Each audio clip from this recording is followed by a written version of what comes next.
E aí galera, tudo bem com vocês? Mais um vídeo, nossa aula 3 de pneumologia. Hoje nós vamos falar sobre DPOC, mais um tema muito importante na nossa prova de revalidação e prova de residência também. Então vamos para a nossa aula. Mas antes disso, não se esqueça de curtir, compartilhar esse vídeo com outras pessoas e escrever aqui o seu comentário. Deixa aqui um comentário agradecendo, fazendo alguma pergunta, qualquer coisa. Só deixa o teu comentário porque ajuda na divulgação do vídeo. Também se inscreve no canal e ativa as notificações para que quando sair o vídeo novo, você possa receber esse vídeo na sua caixa de vídeos do YouTube, tá certo? Na sua página do YouTube. Então vamos para a nossa aula. Então, pneumologia, aula 3, questões DPOC, doença pulmonar obstrutiva crônica. Primeiro, paciente de 72 anos de idade, tabagista de 90 maços por ano, referiu que há 15 anos tem tosse diária e expectoração mucoide. Há 8 anos, iniciou falta de ar progressiva até os mínimos esforços. Persiste fumando 10 cigarros ao dia. Ao exame físico, apresenta-se em regular estado geral, dispneico, cianótico, emagrecido. IMC de 19, está emagrecido mesmo, pressão arterial de 11/7, frequência cardíaca de 90, frequência respiratória de 20, saturação de O2 em ar ambiente de 83. Bulhas rítmicas e hipofonéticas, presença de tiragem intercostal, subclavicular e de fúrcula. Tórax em tonel com expansividade difusamente diminuída. Hipersonoridade e a percussão de todo o tórax e som respiratório muito diminuído com roncos difusos. Abdômen normal. Extremidades sem edemas. Pulsos periféricos palpáveis e simétricos. O doente trazia a espirometria pré e pós broncodilatador abaixo. Então ele deu todo o quadro para você nem pensar. Mas tudo bem, vamos ver a espirometria do paciente. Então o que é que a gente consegue ver aqui? Vou mostrar para vocês. Ó. Vamos ver os parâmetros mais importantes.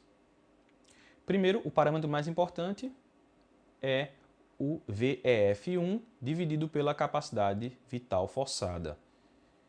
Pré-broncodilatador, 0,42. Então, se é menor a 0,7, padrão obstrutivo. Então, já sei que esse paciente tem um padrão obstrutivo. Agora, depois do broncodilatador, continua igual. O que é que isso diz para mim?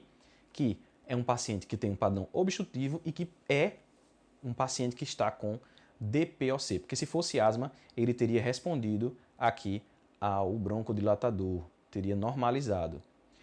Outro parâmetro que a gente consegue ver que nos mostra uma coisa legal. Por exemplo, em litros, o VF1 ele está 0,54 e quando ele dá o broncodilatador, 0,55. Ou seja, ele aumentou 10 mililitros aqui. Para poder eu dizer que era asma, então ele teria que aumentar mais do que 200 mililitros. Certo? Mais do que 200 mililitros. E não foi isso que aconteceu, por isso que nós temos um padrão característico da DPOC.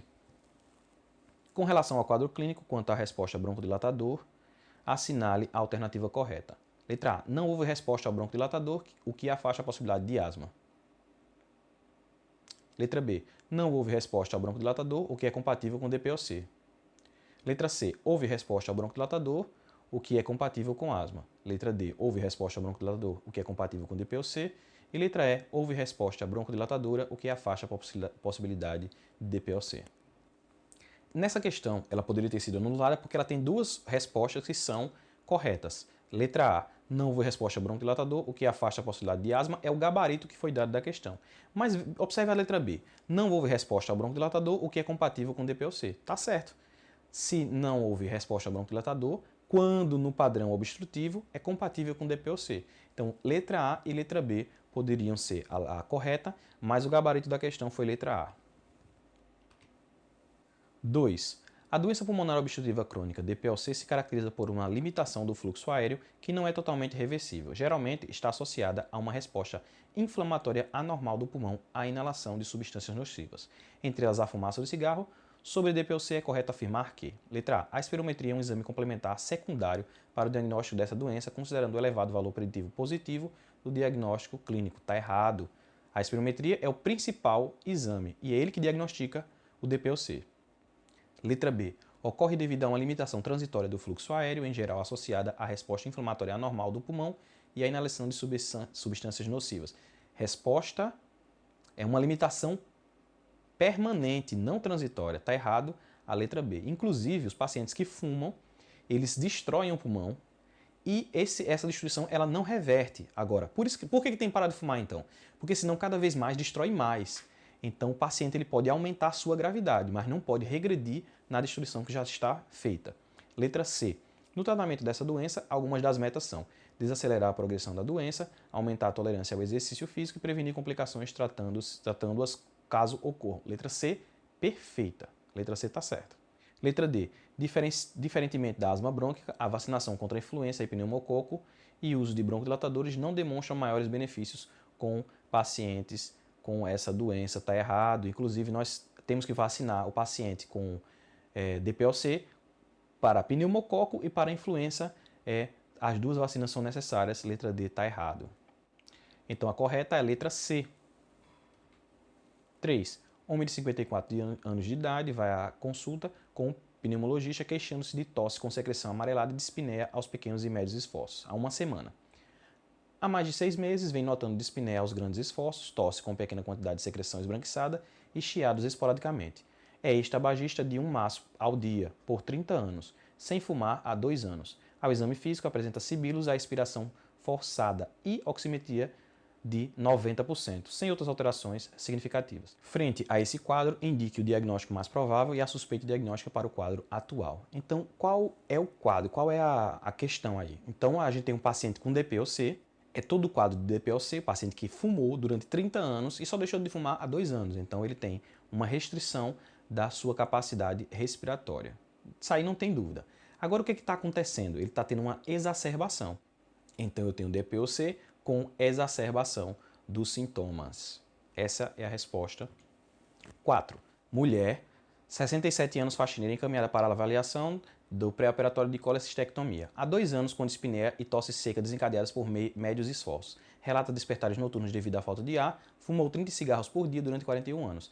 Parou há 4 anos, trabalhou na colheita de café por 20 anos. É hipertensa, teve pneumonia há 1 ano. Medicações em uso: aminofilina, 100 mg, 2 vezes ao dia, digoxina, 1/4 de comprimido ao dia, e hidroclorotiazida, 25 mg por dia. Exame físico: bom estado geral, eupneica, obesa. Pressão arterial 160/90, murmúrio vesicular diminuído difusamente sem ruídos adventícios, sem outras alterações. Espirometria pré-broncodilatador, capacidade vital forçada de 108% do previsto, 4,14 litros, VF 1 de 62%, 1,91 litros. VEF1 dividido por capacidade vital forçada, 0,44. FEF, 25 menos 75%, igual a 53%. 1,68 litros por segundo. Espirometria pós-broncodilatador, depois de 15 minutos de inalação de salbutamol, 2 jatos, houve incremento de 0,17 litros no VF1. Veja que não aumentou os 200, aumentou 170, certo? Equivale a 9% do valor basal. Teria que ser 18% para a gente considerar que seria asma, por exemplo, outra patologia obstrutiva que geraria um aumento maior de 18% na porcentagem e maior de 200 mililitros no volume, e o que não aconteceu. O valor de capacidade vital forçada aumentou 2%. Qual é o diagnóstico mais provável? O diagnóstico dessa mulher, ela tem um padrão obstrutivo que não melhora a broncodilatação, a gente tem uma doença pulmonar obstrutiva crônica, letra B. Quinto, é causa de doença pulmonar obstrutiva crônica não relacionada ao tabagismo. Letra B, deficiência de alfa-1 antitripsina. Isso se dá em pacientes jovens que não fumam. Então, se eu tenho um paciente jovem que não fuma, tem doença hepática também junto, é uma doença de alfa-1 antitripsina. Deficiência de alfa-1 antitripsina. Letra B. Sexto, em relação à doença pulmonar obstrutiva crônica, é correto afirmar que a interrupção do tabagismo reduz a perda de função pulmonar, aumentando a sobrevida dos pacientes. Tá certo, reduz a perda e melhora a sobrevida, tá perfeito, letra A certo. Letra B, o tabagismo é o principal fator de risco, havendo relação direta e linear entre carga tabáquica e VEF1, tá errado, não tem essa relação direta e linear, tá errado. Letra C, dispneia é o sintoma mais comum, devendo a presença de tosse levar à suspeita de crise de exacerbação, Não, a tosse é o sintoma mais comum, não é nem a dispneia. Tosse, dispneia, dor no peito são sintomas comuns e a tosse é o que mais acontece. Então, se tiver tosse, não quer dizer que teve exacerbação, está errado. Letra D. Os beta-agonistas de ação de longa ação, antes associados a um índice maior de mortalidade, são hoje considerados drogas de segunda linha no tratamento. Está errado. São as drogas de primeira linha. Totalmente errado. Então, as drogas de primeira linha são beta-2 de ação longa e anticolinérgicos de ação longa. Certo? Letra E. A tomografia computadorizada de tórax, como rastreamento de câncer de pulmão, é recomendada anualmente no caso de pacientes tabagistas. O screening para câncer de pulmão em pacientes tabagistas, ele é feito em pacientes maiores de 55 anos, que sejam tabagistas atuais, ou que eles tenham deixado o tabaco, o cigarro, há menos de 15 anos. Não é para todos os fumantes. Tem que ser maior de 55 anos e ter essa relação. Então a resposta certa, letra A. 7. Na descompensação infecciosa de causa bacteriana em portadores de doença pulmonar obstrutiva crônica, os 3 principais agentes causais em ordem decrescente de importância são... Então, qual é o principal? É o Haemophilus. O segundo seria o pneumococo e o terceiro, Moraxella catarrhalis. Qual é a alternativa? Então, é a letra C. 8º. Para pessoas com DPOC moderado, deve-se prescrever. O tratamento do DPOC ele está dividido em estadios. Então, a gente tem o estadio A, B, C e D. Os estadios A e B são os que têm poucas exacerbações. Eles têm até uma exacerbação ao ano. Os estadios C e D são que têm 2 ou mais exacerbações durante o ano. Então, são pouco sintomáticos do estadio A e mais sintomáticos do estadio B. Se tiveram muitos sintomas, estadio B, mas não tem exacerbações. Quando os pacientes têm exacerbações frequentes, pode ser o estadio C, que é o moderado, e o estadio D, que é o grave. O C é aquele que ele tem várias exacerbações, mas ele tem poucos sintomas durante o período. Já o estadio D, ele tem várias exacerbações durante o ano e ele é muito sintomático. Então, é o mais grave de todos. Para o estadio C, o que a gente usa é o broncodilatador de ação longa. Para o estadio D, a gente faz a associação entre o broncodilatador de ação longa mais o anticolinérgico de ação longa. Seriam os dois juntos. Para o estadio C, eu uso somente o broncodilatador de ação longa, letra D.